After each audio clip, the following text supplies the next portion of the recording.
मेरा नाम कंचन है। गरीब परिवार से संबंध रखती हूँ। मेरी माँ हमेशा बीमार रहती है और एक बार कुछ ज़्यादा ही बीमार हो गई। माँ के इलाज के लिए मेरे पास पैसे नहीं थे, लेकिन मैं अपनी माँ को मरने नहीं देना चाहती थी। मैं उन्हें किसी भी हाल में बचाना चाहती थी।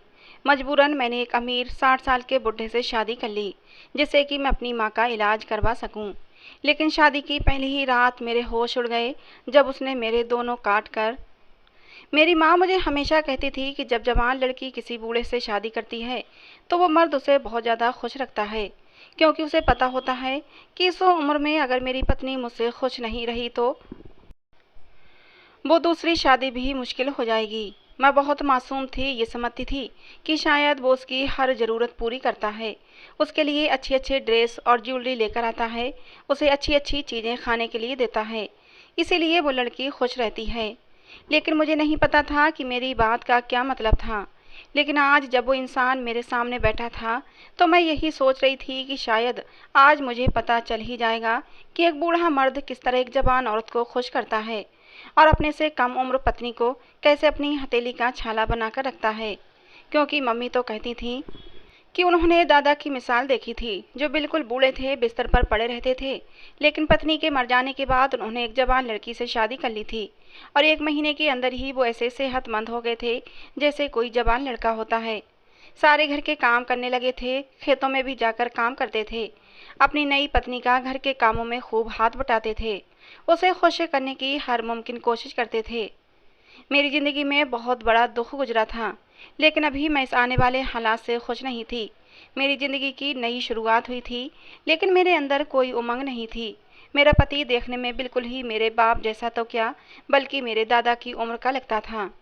मैं दुल्हन बनी बैठी अपने पति का इंतजार कर रही थी, लेकिन जैसे ही वो मेरे कमरे में दाखिल हुआ और मेरे सामने आकर बैठा, उसने एक ऐसी हरकत की कि मेरे पैरों तले से ज़मीन निकल गई थी। मैं चीख चीख कर रो रही थी, लेकिन उस पर कोई असर नहीं था।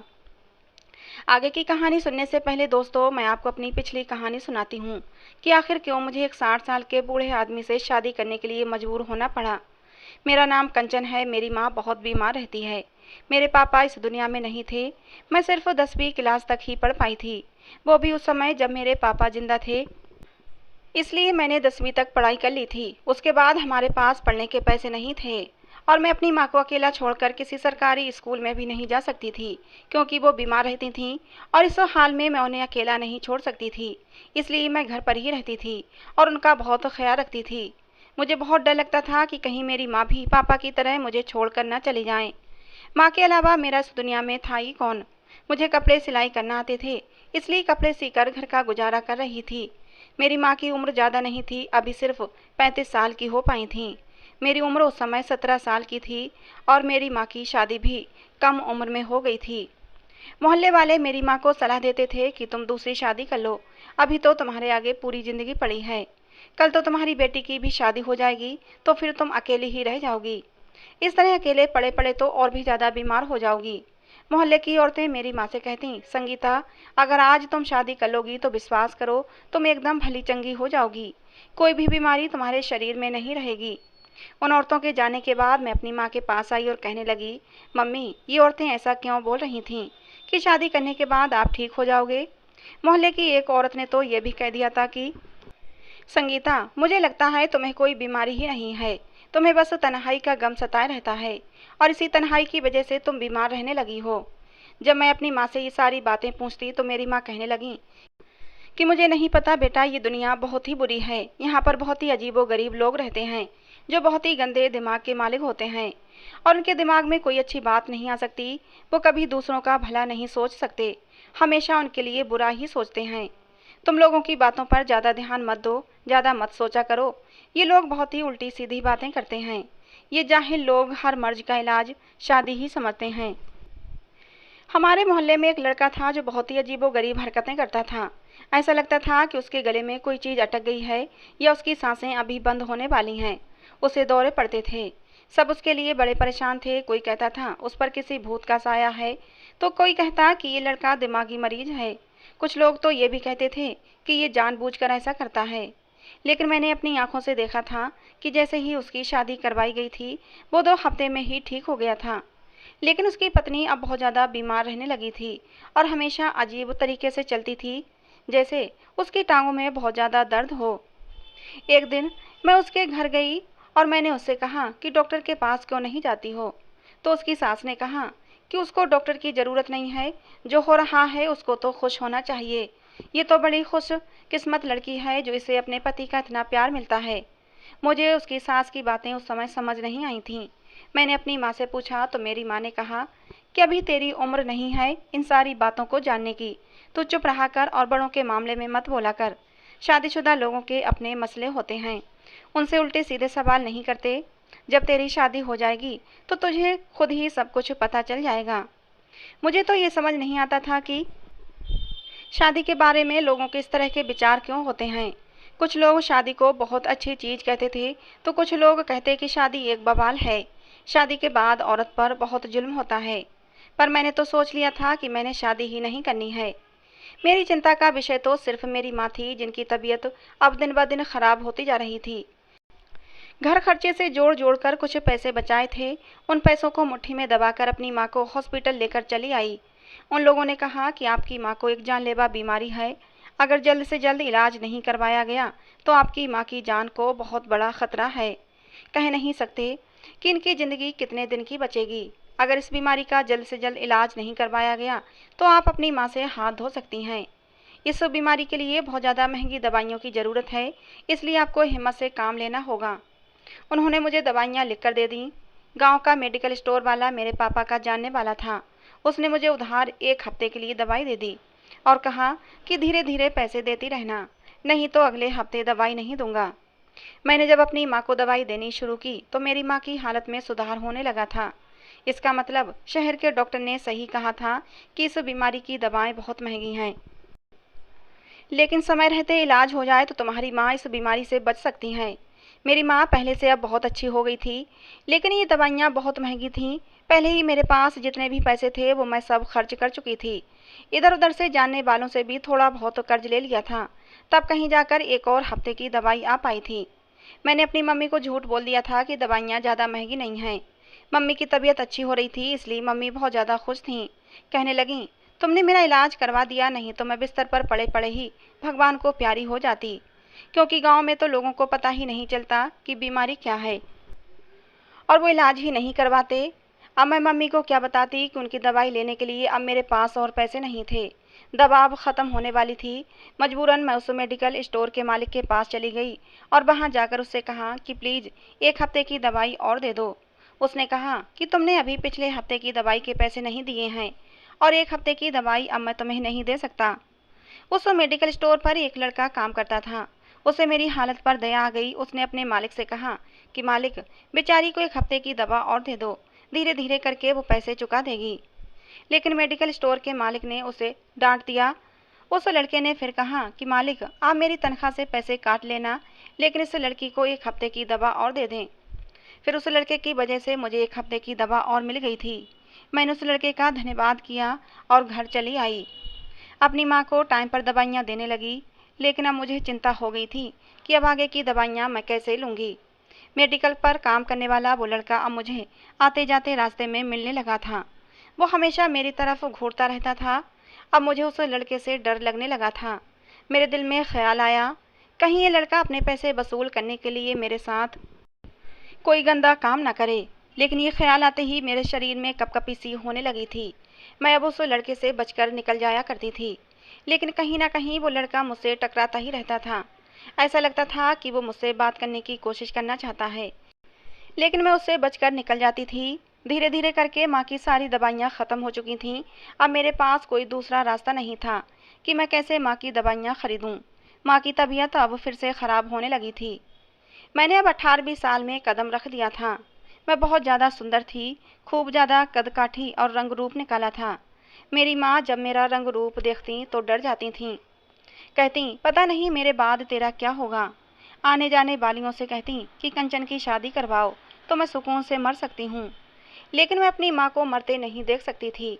मैं मजबूरन फिर उसी मेडिकल पर चली आई। मैंने सोच लिया था कि मैं किसी भी कीमत पर उस मेडिकल वाले से दवा लेकर आऊँगी, लेकिन उस मेडिकल वाले ने मुझे दवा देने से मना कर दिया। आज वो लड़का भी मेडिकल पर नहीं था। मैं उस मेडिकल वाले के सामने गिड़गिड़ाने लगी। मेरी आंखों में आंसू आ गए थे। तभी वहाँ पर एक 60 साल का बुड्ढा खड़ा था। मुझे रोता देखकर मेरे पास आया और कहने लगा, क्या बात है लड़की, इतना क्यों रो रही है? मैंने कहा कि मैं क्या करूं, अगर मेरी माँ को समय पर दवाइयाँ ना मिलीं तो मेरी माँ मर जाएगी।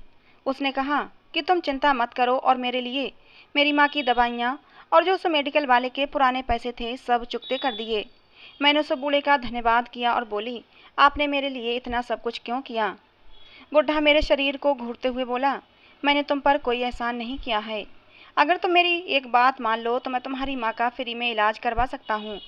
तुम्हें एक भी पैसा वापस करने की ज़रूरत नहीं पड़ेगी। अभी तो तुम घर जाओ और मुझे अपने घर का पता बताती जाओ। मैंने उसे अपने घर का पता बता दिया। मैंने अपनी माँ को बता दिया था कि वो बहुत ही अच्छा इंसान है, उसने मेरी मदद की है। उसने सारी दवाइयाँ ये फ्री में लेकर दी हैं और आगे भी आपका इलाज करवाने का वादा किया है। ये सब बातें सुनकर मेरी माँ बिल्कुल भी खुश नज़र नहीं आ रही थीं। अगले ही दिन वो बुढ़ा हमारे घर आ गया। पता नहीं वो मेरी माँ से क्या बातें करता रहा। मैं तो अपने कमरे में चली गई थी और जब वो चला गया तो मेरी माँ ने एक ऐसी बात कही जिसे सुनकर मैं हैरान हो गई। उसने कहा कि ये बुढ़ा तेरा रिश्ता मांगने के लिए आया था। उसने तेरी मदद बिना किसी मकसद के नहीं की थी। ये बहुत ही अमीर आदमी है, बहुत ही बड़ा बिजनेसमैन है। उसके पास गाड़ी, बंगला, नौकर चाकर, बैंक बैलेंस सब कुछ है। लेकिन मैं फिर भी इसके साथ तेरा रिश्ता नहीं करना चाहती क्योंकि उम्र में वो तुझसे बहुत बड़ा है। मैं खामोश हो गई और सारी रात सोचती रही, लेकिन फिर मैंने फैसला किया कि मैं इस बुढ़े से शादी जरूर करूंगी क्योंकि दौलत के बगैर दुनिया में रहना आसान नहीं था। जिनके पास पैसे नहीं हैं उनके लिए ये दुनिया नर्क बन जाती है। और अगर मेरी माँ ही जिंदा नहीं रहेगी तो मुझ जैसी जवान खूबसूरत अकेली लड़की का समाज के गंदे भेड़िए क्या करेंगे, मैं ये अच्छी तरह से समझ सकती थी। कम से कम मैं उस बूढ़े आदमी से शादी करके इज्जत के साथ तो घर में बैठी रहती और फिर मेरी माँ भी ठीक हो जाती। मैंने अपनी माँ को अपना फैसला सुनाया तो मेरी माँ ने मुझे बहुत समझाया कि ऐसा मत कर, तेरी पूरी ज़िंदगी ख़राब हो जाएगी। फिर मैंने अपनी माँ को समझाया। मैंने कहा कि मुझे ऐसा ही करना पड़ेगा, मैं मजबूर हूँ। फिर दर्द भरी मुस्कान के साथ बोली, और माँ, आपने ही तो कहा था कि बूढ़े मर्द अपनी पत्नी को बहुत खुश रखते हैं, तो आपकी बेटी भी बहुत खुश रहेगी। आप बिल्कुल भी टेंशन न लें। मेरी माँ की आंखों में भी मजबूरी के आंसू चमकने लगे थे। वो खामोश हो गईं और फिर बहुत ही सादगी के साथ उस बूढ़े आदमी से मैंने शादी कर ली। वो बहुत ज़्यादा खुश था। उसने कहा कि तुम मुझे पहली ही नज़र में बहुत पसंद आ गई थी, तुम बहुत ही खूबसूरत हो। उसने शादी में होने वाले सारे खर्च खुद ही उठाए थे। शादी बहुत ज़्यादा धूमधाम से तो नहीं हुई थी, लेकिन जब मुझे दुल्हन बनाया गया था तो मेरे पहनने के लिए जो जेवर मेरे सामने पड़े हुए थे उन्हें देखकर मैं दंग रह गई थी। शादी के बाद वो मुझे विदा करके अपने घर ले गया। मेरी माँ बीमार थी और अकेले घर पर नहीं रह सकती थीं, इसलिए मेरे पति ने मेरी माँ के लिए एक नर्स का इंतजाम कर दिया जो अब हर समय मेरी माँ की देखभाल करती और उसके साथ साथ घर के काम भी करती, जिसके लिए मेरे पति ने उस नर्स को अच्छी खासी रकम देने का वादा किया था।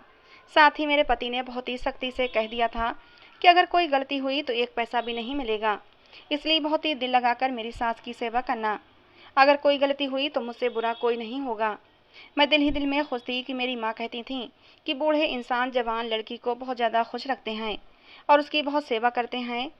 मैंने ऐसे कई केस देखे हैं जिसमें लड़की बहुत ज़्यादा खूबसूरत होती है, लेकिन जब उसका पति उससे मोहब्बत नहीं करता, उसकी केयर नहीं करता, तो वो लड़की कमज़ोर होकर बहुत ज़्यादा बदसूरत हो जाती है। लेकिन वहीं बदसूरत लड़कियां भी पति का प्यार पाकर फूल की तरह खिल उठती हैं। और यही सोचकर मैं अपनी दिल को समझा रही थी कि मेरा पति बूढ़ा है तो क्या हुआ, कम से कम मेरा ख्याल तो रखता है। मैं दिल ही दिल में खुद को तसल्ली दे रही थी। आज मेरी ज़िंदगी की नई शुरुआत थी। मैं सुहाग की सेज पर बैठी अपने पति का इंतजार कर रही थी। वो मेरे कमरे में आया तो कुछ परेशान लग रहा था। मैंने अपनी ससुराल में कोई भी मेहमान नहीं देखा था। ऐसा लगता था कि उसने किसी को बुलाया ही नहीं है। मैंने कहा कि आप कुछ परेशान लग रहे हैं, क्या बात है? तो उसने कहा कि नहीं, मैं परेशान नहीं हूँ। फिर उसने मेरे मुंह दिखाई का गिफ्ट मुझे दिया जो कि एक हीरे का हार था और इतना सुंदर था जिसे देखकर मैं हैरान ही रह गई थी। मैंने कहा कि इतना महंगा गिफ्ट देने की क्या ज़रूरत थी? उसने कहा, ये तो तुम्हारे लिए है और आज से तुम मेरे लिए सबसे ज़्यादा कीमती हो, इसलिए मेरा सारा सब कुछ तुम्हारा ही तो है। मैं पूरी कोशिश करूँगा कि तुम्हारे लिए दुनिया का सारा ऐशो आराम दूँ। अपने पति की बातें सुनकर मैं बहुत ज़्यादा खुश हो गई थी। मैंने उसी खुशी के साथ पूछा, क्या मेरी माँ का भी ख्याल रखा करेंगे? उसने कहा कि हाँ, तुम्हारी माँ का भी ख्याल रखूँगा। तुम्हारी माँ बिल्कुल ठीक हो जाएंगी। तुम्हें पता है, तुमसे पहले मैंने 2 बार शादी की थी। मैंने कहा, तो तुम्हारी दोनों पत्नियाँ कहाँ हैं? उसने कहा कि अब वो मेरी ज़िंदगी में नहीं हैं, बल्कि वो तो इस दुनिया में ही नहीं हैं। मैंने कहा, क्यों? क्या उन्हें कोई बीमारी थी? तो उसने इस बात पर बहाने बना दिए। उसने कहा कि तुम्हें क्या लगता है, लोग सिर्फ बीमारी से ही मरते हैं? मैंने कहा, क्या मतलब? उसने कहा, कभी कभी लोगों को उनके किए की सज़ा भी मिलती है। मुझे उसकी ये गोल गोल बातें समझ नहीं आ रही थीं कि वो आखिर क्या कहना चाहता है। फिर उसने मेरे हाथ पकड़ लिए और कहने लगा कि तुम बहुत ही खूबसूरत हो, लेकिन मैं चाहता हूँ कि तुम समझदार भी बनो और मेरे साथ वफादार रहो। मैंने कहा कि मैं पूरी कोशिश करूँगी, और वैसे भी समाज ने मुझे इतनी समझदारी तो सिखाई दी है। उसने कहा कि तुम्हारी समझदारी भी देख लेंगे। थोड़ी देर बाद मेरा पति कमरे से बाहर चला गया। मैं हैरान थी कि आखिर मेरा पति बाहर क्यों चला गया। मैं वहीं बेड पर टेक लगाए अपने पति का इंतजार करने लगी। तभी कमरे में बहुत ही जवान और खूबसूरत लड़का दाखिल हुआ। मैं थोड़ा हैरान हुई थी, ये मेरे कमरे में क्यों आया है? उसने आते ही मुझे बहुत ही सम्मान के साथ नमस्ते किया और कहा कि भाभी, मैं आपका छोटा देवर हूँ। आप तो बहुत ही ज़्यादा खूबसूरत हैं, बहुत ही अच्छी लग रही हैं। मैंने भी सोचा, ये मेरा देवर है तो मुझे इसके साथ उसी सम्मान से पेश आना चाहिए, नहीं तो कहीं मेरे पति को बुरा न लग जाए। अगर मैं उसके साथ कोई बदतमीजी करूँगी, उसके साथ अच्छे से पेश नहीं आऊँगी, तो मेरा पति नाराज हो सकता है। और इस समय मैं कोई रिस्क लेना नहीं चाहती थी, क्योंकि मेरी माँ का इलाज चल रहा था और वो मेरा पति ही करवा रहा था। मेरा देवर बेड के दूसरे किनारे पर बैठ गया और उसने कहा कि भाभी, मैं आपके लिए एक गिफ्ट लेकर आया हूँ, क्योंकि आप मेरी इकलौती भाभी हैं। वो मेरे लिए एक गोल्ड की अंगूठी लेकर आया था। मैंने कहा, बहुत बहुत धन्यवाद। उसने कहा कि ये अंगूठी मैं आपकी उंगली में पहनाना चाहता हूँ। मैं थोड़ा सा हैरान होकर उसे देखने लगी तो उसने कहा, चिंता ना करें, मैं बस वो अंगूठी पहना रहा हूँ। उसके शब्दों में कुछ अजीब सा एहसास था जो मुझे कुछ समझ नहीं आ रहा था। मैंने ना चाहते हुए भी उसकी तरफ अपना हाथ बढ़ा दिया। उसने मेरा हाथ पकड़ लिया। उसने कहा, भाभी, आप तो बहुत ही खूबसूरत हैं। आपके हाथ बहुत ही नरम नाजुक हैं। आप कितनी कम उम्र हैं, एकदम कमसिन गुड़िया लगती हैं। भाभी, मैं आपकी तारीफ़ कर रहा हूँ, आपको बुरा तो नहीं लग रहा? वैसे तो मुझे ये सब कुछ अजीब ही लग रहा था। मुझे ऐसा लग रहा था कि जैसे बहुत गलत हो रहा है। वो मेरे हाथों को अब हल्के हल्के सहलाने लगा था। मैं उसके हाथों से अपना हाथ खींचने की कोशिश करने लगी। मैं चाहती थी कि जल्द से जल्द ये मेरा हाथ छोड़ दे, लेकिन वो मेरा हाथ नहीं छोड़ रहा था। मेरे हाथ को पकड़े हुए और उसे सहलाते हुए मुझसे बातें किए जा रहा था, लेकिन अभी तक उसने मेरी उंगली में अंगूठी नहीं पहनाई थी। इतने में ही मैंने सामने देखा, मेरा पति कमरे में दाखिल हुआ। उसके चेहरे पर गुस्सा था। मैं एकदम से घबरा गई और जल्दी से अपना हाथ झटके से पीछे खींचना चाहा, लेकिन उसने अभी तक मेरा हाथ न छोड़ा। और जब उसने पीछे मुड़कर देखा और अपने बड़े भाई को देखा, तो वो जल्दी से मेरा हाथ छोड़कर कमरे से चला गया। मेरा पति गुस्से से बोला, तुम तो कह रही थी कि तुम समझदारी से काम लोगी और मेरे साथ वफादार रहोगी, लेकिन ये तुम्हारी कैसी वफा थी कि एक गैर मर्द तुम्हारे कमरे में घुस आया और तुमने अपना हाथ भी उसके हाथों में दे दिया। मैंने कहा, वो गैर मर्द तो नहीं था, वो तो आपका छोटा भाई था। वो गुस्से से कहने लगा, कैसी बातें कर रही हो, वो मेरा भाई नहीं था। वो तो मैं तुम्हारी परीक्षा ले रहा था जिसमें अब तुम फेल हो गई हो, और तुम्हें इसकी सज़ा ज़रूर मिलेगी। जो हाथ तुमने उस गैर मर्द के हाथों में दिए थे, अब मैं वो दोनों हाथ ही काट दूंगा। ये कहकर वो मेरी तरफ बढ़ा और मैं हैरान हो गई। मेरी चीख निकल गई थी। मैंने ज़ोर ज़ोर से चीखना शुरू कर दिया था। वो इंसान तो पागल था। शायद उसकी दोनों पत्नियों के मरने के पीछे ये बुढ़ा ही जिम्मेदार था। मैं समझ गई थी वो कोई नॉर्मल इंसान नहीं था। मैंने अब चिल्लाना शुरू कर दिया था कि कोई मेरी मदद करो, लेकिन वो आंखों में खून लिए मेरी तरफ बढ़ा चला रहा था, लेकिन मेरी चीखें सुनने वाला कोई नहीं था। मुझे लगा कि आज तो मैं मर ही जाऊंगी। हे भगवान, तू ही मेरी रक्षा कर, तू ही मुझे इस पागल आदमी से बचा। मैंने कसकर अपनी आंखें बंद कर लीं और भगवान को दिल से याद करने लगी कि तभी अचानक वो बूढ़ा बेहोश होकर ज़मीन पर गिर पड़ा। उसके गिरते ही मैं जल्दी से भागकर दूसरे कमरे में चली गई थी। सुबह हुई तो पता चला कि उसको हार्ट अटैक आ गया था। खैर, मेरी ज़िंदगी बच गई और मैं अपने घर आ गई। उसकी सारी दौलत जायदाद उसके भाई के नाम हो चुकी थी, क्योंकि वो मरने से पहले ही वसीयत कर गया था कि ये सब कुछ उसके भाई का हो जाएगा। उसके मरने के बाद मेरे पास अब सिर्फ एक वही हीरों का हार था जो उसने मुझे मुंह दिखाई में दिया था।